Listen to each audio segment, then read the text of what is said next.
कैसा हो, दिनेश पटेल जैसा हो। युवा शक्ति जिंदाबाद, जिंदाबाद जिंदाबाद युवा शक्ति जिंदाबाद, जिंदाबाद जिंदाबाद भाई नीतीश पटेल जिंदाबाद, जिंदाबाद जिंदाबाद। भाई नीतीश पटेल जिंदाबाद, कैसा हो, दिनेश पटेल जैसा हो। पाटलिपुत्र का सांसद कैसा हो, दिनेश पटेल जैसा हो। लोकसभा चुनाव 2024 में सोमवार 13 मई को जहां चौथे फेज का मतदान हुआ, वहीं 7वें फेज के प्रत्याशियों के नामांकन की प्रक्रिया जारी है।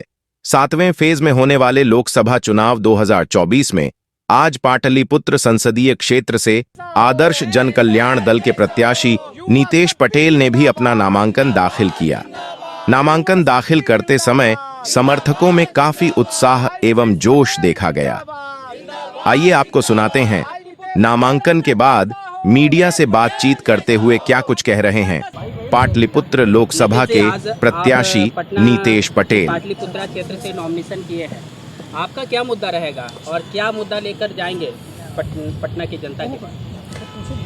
पाटलिपुत्र में 10 साल विकास के नाम पर वहाँ के लोगों ने भेंट चढ़ गए हैं। विकास के नाम पर शून्य है। चाहे कोई भी विधानसभा हो, मनेर विधानसभा हो, मसौढ़ी विधानसभा हो, फुलवारी विधानसभा हो, विक्रम हो, पाली हो, हर जगह लोग त्राहिम में, शिक्षा के क्षेत्र में, चिकित्सा के क्षेत्र में, स्वास्थ्य के क्षेत्र में, जल जीवन के क्षेत्र में, नली नहर के क्षेत्र में, हर तरह से विकास अधूरा है। सिर्फ एक उच्च सदन में है, एक निम्न सदन में है। बिहार में ये सब नहीं चलता, विकास से मतलब नहीं, यहाँ जाति पर वोट होता है। तो बिहार में आप किस जाति से आते हैं और आपका वोट क्यों देगी जनता आपको वोट?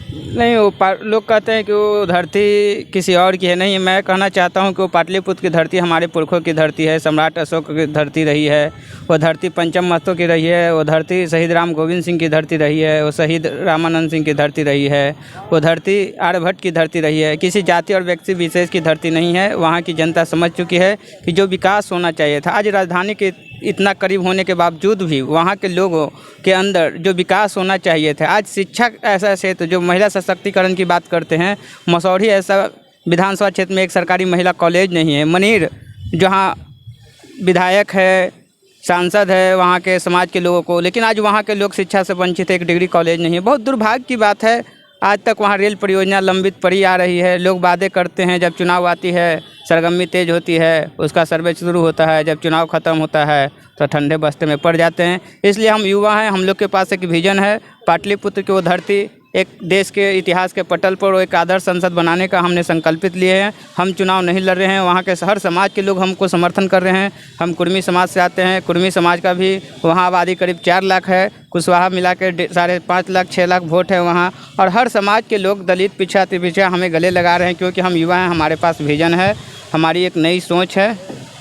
पाटलिपुत्र से 30 लगभग लोग का अभी तक एनआर कर चुका है और लगभग लगता है इनमें 30 में 1-2 अगर जाते हैं इधर उधर या 1-2 का अगर रिजेक्ट होता है तो आप अपने आप को किस स्थान पे लेकर आएंगे? देखिए, लोकतंत्र में चुनाव लड़ने का सबको अपना भागीदारी सुनिश्चित करने का अधिकार है।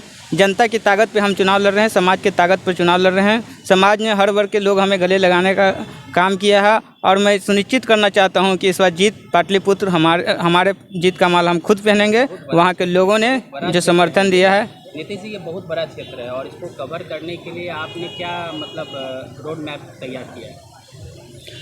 देखिए, जहाँ जनबल है वहाँ धनबल बाहुबल काम नहीं आता है। हमारे साथ जनबल है, उन लोग के पास धनबल है, बाहुबल है। इसलिए इस बार जनबल व बाहुबल को चुनौती देंगे। हम लोग युवा हैं और आरजेडी को आप चुनौती देने को तैयार हैं? वहाँ की जनता चुनौती देने के लिए तैयार है, क्योंकि एक उच्च सदन का मजा ले रहे हैं, एक निम्न सदन का मजा ले रहे हैं। अगर वो चाहते तो पाटलिपुत्र एक आदर्श पाटलिपुत्र संसदीय क्षेत्र बनता है, क्योंकि वहाँ का इतिहास गौरवशाली इतिहास रहा है। इतिहास के पन्नों में सम्राट अशोक के काल से वहाँ आ रहा है। आज देख लीजिए वहाँ की क्या प्रस्तुत स्थिति है।